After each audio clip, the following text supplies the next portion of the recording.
All right. You can hear me So, okay? yeah, you're good. Okay, great. So we welcome in my good friend. You know him from Chopped, or maybe one of his restaurants, Beauty and Essex in Las Vegas, New York, or Connecticut, or Tao, or his new partnership with the band we're going to talk about today, Metallica, who's doing Metallica burgers and fries at the upcoming Metallica events next summer. Chris Santos, how are you, sir? I'm good, man. How are you?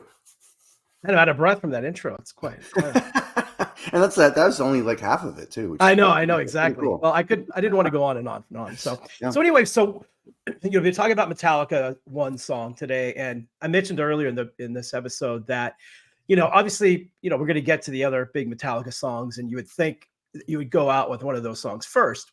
hmm And I wanted you in because you're a huge Metallica fan, and we were kind of talking about which songs we were going to use. And it's like, we do something old, and then you mentioned this song, One, and I thought, oh, that's actually really interesting. So I'll let you explain why you picked it, but I think it's very relevant to the title of the show. Sure. Yeah. No, I think this song, and it's funny because it's not a song I go back to over and over again these days. Obviously, I mean, it's that I've been as you have. I've been traveling all over the country, watching their shows over the last couple of years on this No Repeat Weekend tour they've been doing, and they always play this song, and it always gets obviously one of the biggest crowd reactions, and it's a fantastic song. But kind of went back to it in preparation for this, and it really brought me back to when that video came out and that song came out, and so there's a bunch of reasons why I chose it.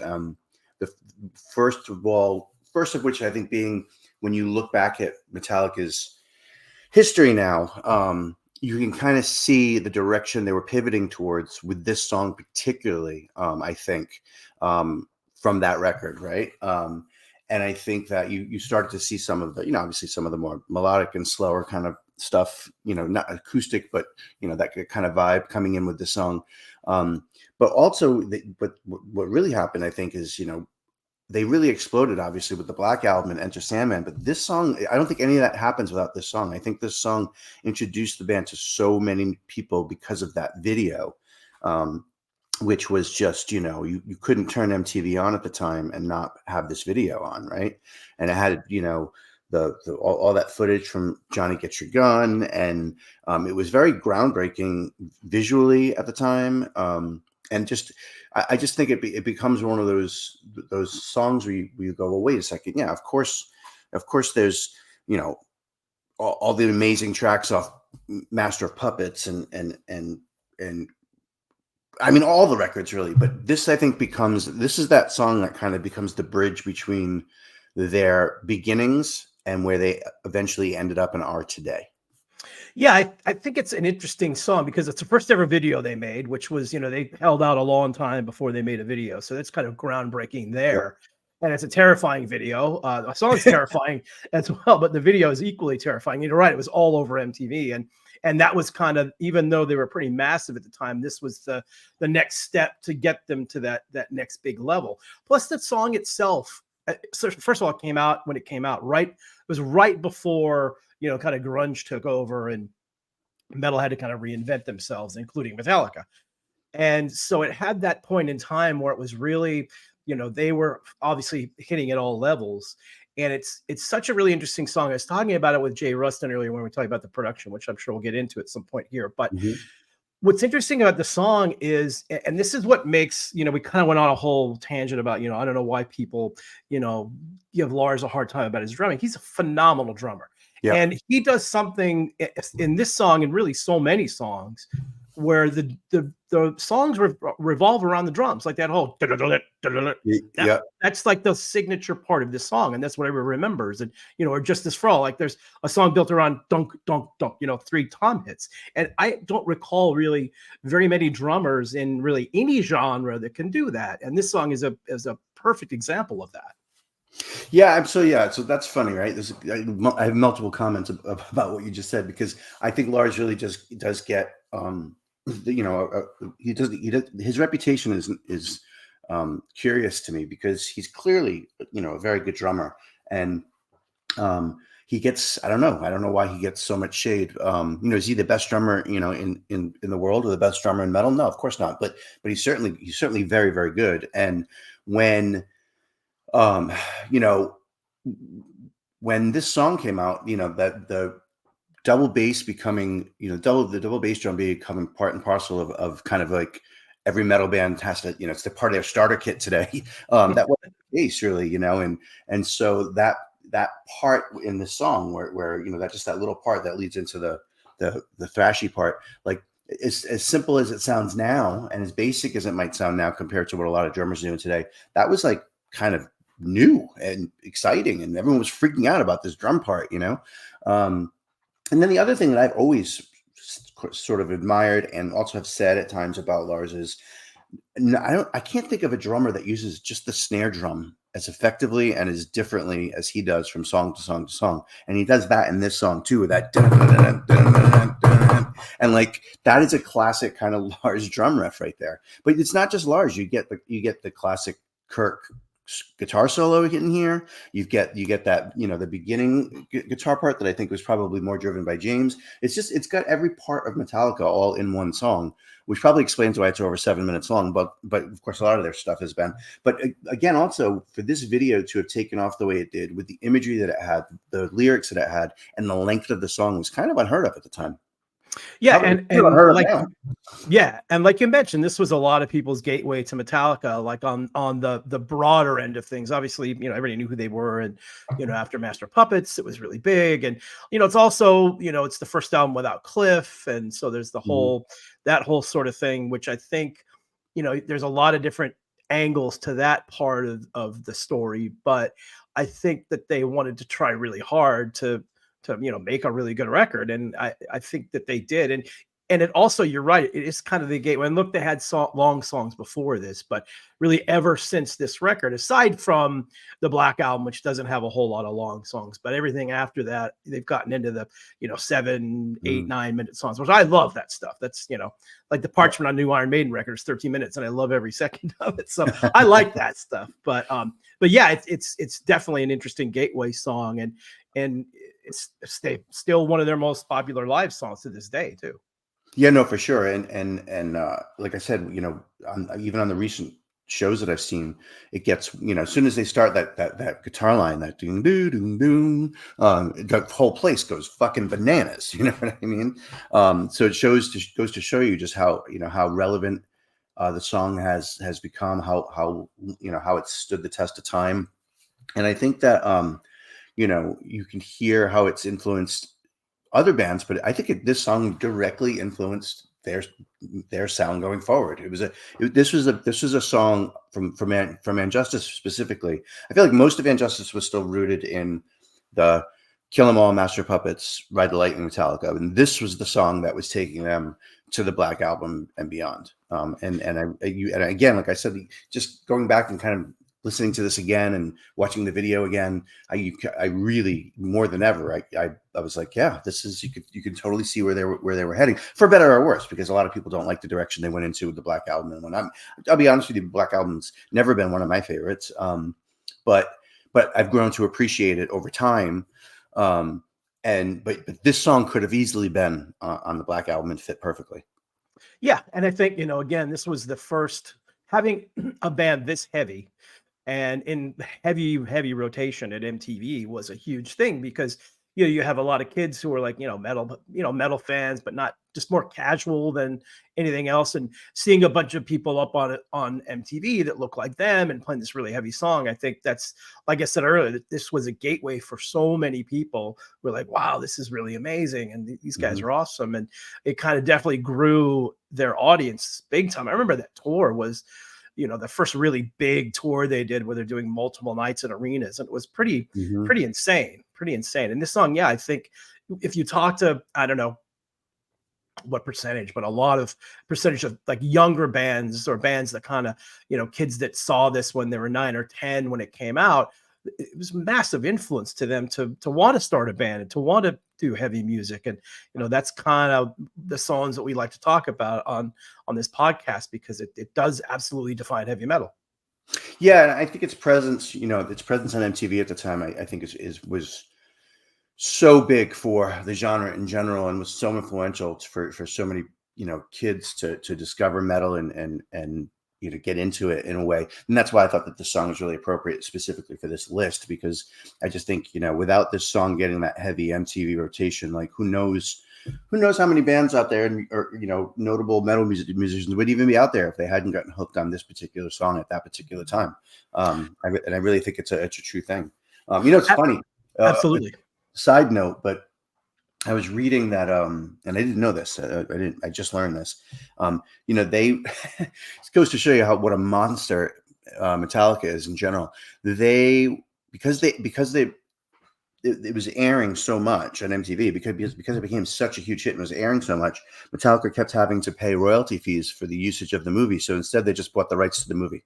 That makes sense. I didn't know that. By the way, I just saw your shirt. I forgot to mention Blacklight Media, which is Chris's label that is part of the Metal Blade family. There's a whole bunch of really cool bands down there, like Gozo and everything else. Here, a man of many talents, that's for sure. But that's a funny story, and that's typical Metallic. By the way, yeah, right. Well, we'll just buy the rights to the movies. It's all fine. That's awesome. So we haven't touched on the one kind of always talking point about this particular record is the production. And Jay and I obviously went down a deep hole and talked quite a bit about it. He was interesting. He's a producer and he's very opinionated on what he likes and doesn't like about records, and bad mixes drive him crazy. But he kind of didn't mind the mix on this record. I'm the same way. I mean, look, it's a bummer that there was not a lot of bass on it. And, we kind of discussed previously, what allegedly had happened in the studio. But what was your opinion on it when it came out, and kind of your feeling on the overall production? Well, I mean, they've always they're kind of known for curious studio choices at times. Well, up until this album, though, they really hadn't, because the first few records sounded pretty good. And, obviously limited budget on the first two, but they sounded pretty good. And, the EP they put out right before this had a great production and sound. And then this was the first one of many to come where there's issues with the production. Was this the first record with Bob Rock, or was this still Fleming? No, this was still Fleming, and then Mike Klink was brought in for a minute, and then Barbiero and Thompson, who did Guns N' Roses, mixed it. So so I have mixed feelings about it. I mean, I think that I've now in the age of technology and social media and everything, I've heard quote unquote what it would sound like with the bass turned up, kind of a thing, and who knows what a mix would have sounded like with the bass turned up. Of course, I think it sounds a little bit meatier and heavier with a little bit more bass. And so I think the record sounds a little bit thin, a little bit compared to their previous works, but not this song, which is interesting. Not this song. When one kicks into the heaviest part of the song, it feels as heavy as anything they've done. I feel like I personally don't feel like you're missing the bass in this part of the song. I do think there are other songs on the record that clearly could have benefited for a little bit more bass, but over time I've come to like the sound of the whole record. I don't listen to it today and think, oh God, it's not I don't think of it anymore. It's just what it is, Does that make sense? Yeah, 100%. And we kind of talked about that. Like Jay said, he actually did a mix because he was able to get the stems and do it. But and we talked about the fact that people just like the original mix of something. Like I've gone back and wanted to remix stuff that we've done or stuff that I did way back when with limited budgets, and we've done a couple of those things, and literally just fans just don't care. They're like, no, whatever, however the original sounds, for good or bad, that's what they want to listen to.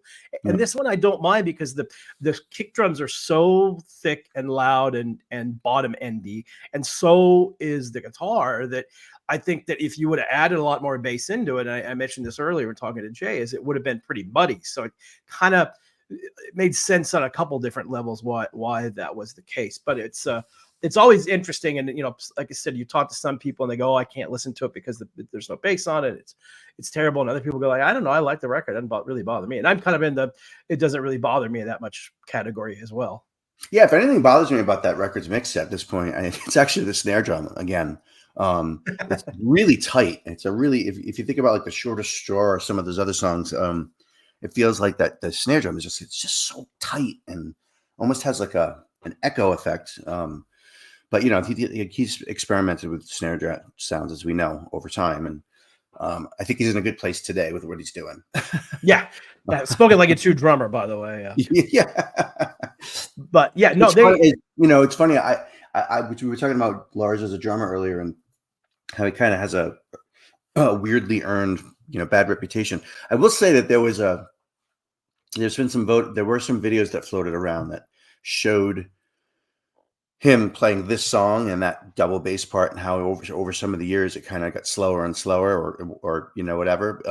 But that's been rectified for sure, based on what I've seen the last 4 or 5 shows. He's back to doing it. If anything, he's playing it faster than on the record than before. But yeah, yeah, James recently in an interview said that he feels that Lars is playing the best he's played in a long, long time. So I mean, look, everybody gets older, and I had this after the first Dallas show, Metallica Pantera show. I went and hung out with afterwards with Lars and King Diamond and Charlie Benante and Carla Harvey and all. I don't know, there's like 7 or 8 of us. So we're kind of talking about both Charlie and Lars saying like, I don't know that we can do this for a whole lot longer. Like, it's not like the Stones where, right.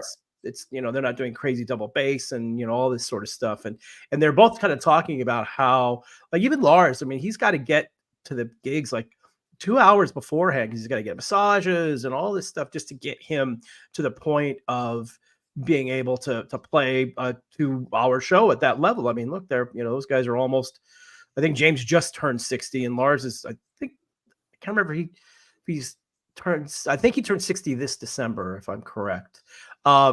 But yeah, I mean, and same with Charlie, he's getting up there too. And they're just talking about like, maybe another 10 years, and it's not that easy. So, but he's clearly made a commitment, and I know, I know talking to him lately, he feels a lot better, and he's taking a little bit better care of himself in terms of, just everything because you have to. I mean, these shows are important things, like all those guys do. Yeah, I mean, it's hard, right? Because it's hard to think that you can get up there and play this style of music, in your 70s. But and the same token, it seems like, and it seems like it's happened quickly, but it seems like 50s and 60s are 30s, and like being in your 30s and 40s now. And let's hope so. Yeah. You think about, like, I mean, I don't know how old Paul Bostaph is, but he's got to be in his mid to late 50s, and playing that, playing the Slayer stuff and the Kerry King stuff, and at that age, like, I think the key is I think the only way to, like, I think it would be hard for a band like Metallica to go away for 5 years and then come back and pull the stuff off. I mean, maybe they could. Like, you really can't say that Metallica can do anything they want, but I think continuously playing, continuously touring to some extent is the key. I think just don't let it wear off, because it would be so much harder to get it back when you're 70 years old, to play some of this stuff. I mean, look, Nico's still doing it for Iron Maiden. I mean, I know it's a little bit slower, but he's still doing it, and he had a stroke, and he's coming back and still playing pretty well. And so you never right? say never. Yeah. Oh yeah, never say never. And those, look, it's not super fast and heavy, but some of those songs have some difficult parts to them. Yeah, I mean, what Metallica has going for them, at least, is they have. Although, again, they're playing a lot of fast stuff on this tour, but they've got such a huge, they're such a huge catalog now that they could play well into their 70s and just tailor the set list to things that aren't going to absolutely destroy Lars, Yeah.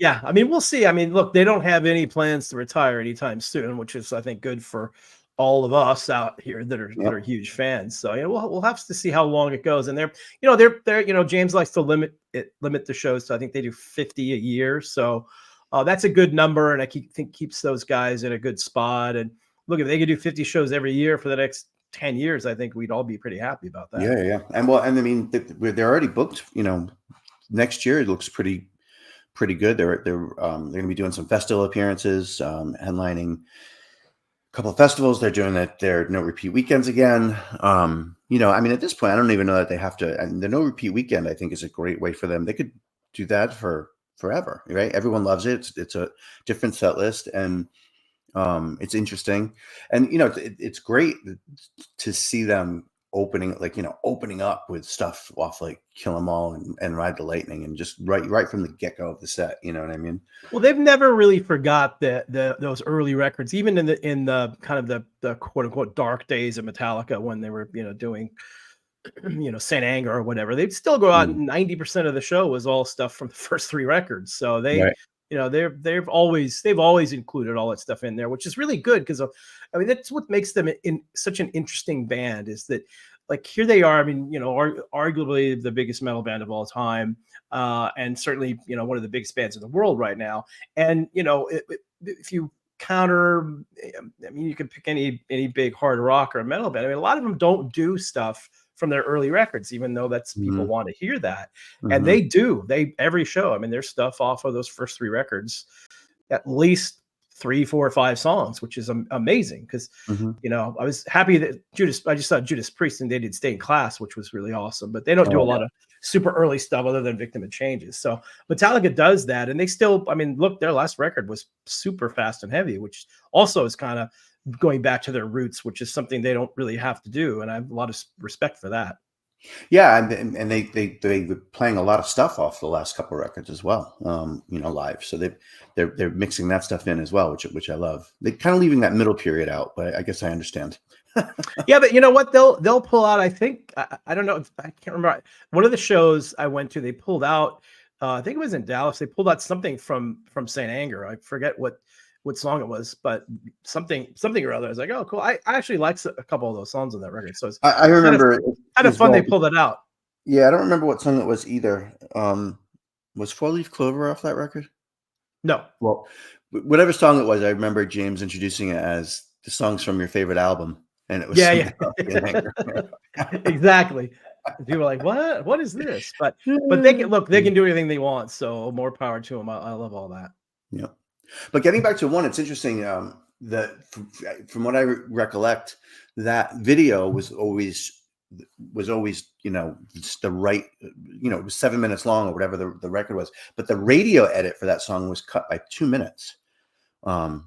So at the time when that was receiving heavy radio airplay, the radio track was only like 5 minutes and 13 seconds. So they shaved Oh like wow. 2 minutes off it, I which is interesting. vaguely remember that, which yeah, I mean that's kind of the curse Well, of some of it's radio that at that intro, time. right? The intro to that video is very long and Yeah. can be cut off. You know what I mean? Yeah, that was when radio was very much like, I don't care who you are, 5 minutes to them at that point was long. Right. So it's a little bit different these days, and it was different in the early days where stuff, all those huge long songs. I mean, people play 2112 and the Mhm. whole thing is crazy. Well, cool, man. I really appreciate you doing this. Yeah, of Great course, man. song. Thanks for picking this one. I think it's a really fascinating one, and certainly, like I said, relates big time to the title of the podcast. And thanks again. I'm sure we'll see each other soon, and you may end up back out here for one of these songs down the road as well. Love it. Let's do it.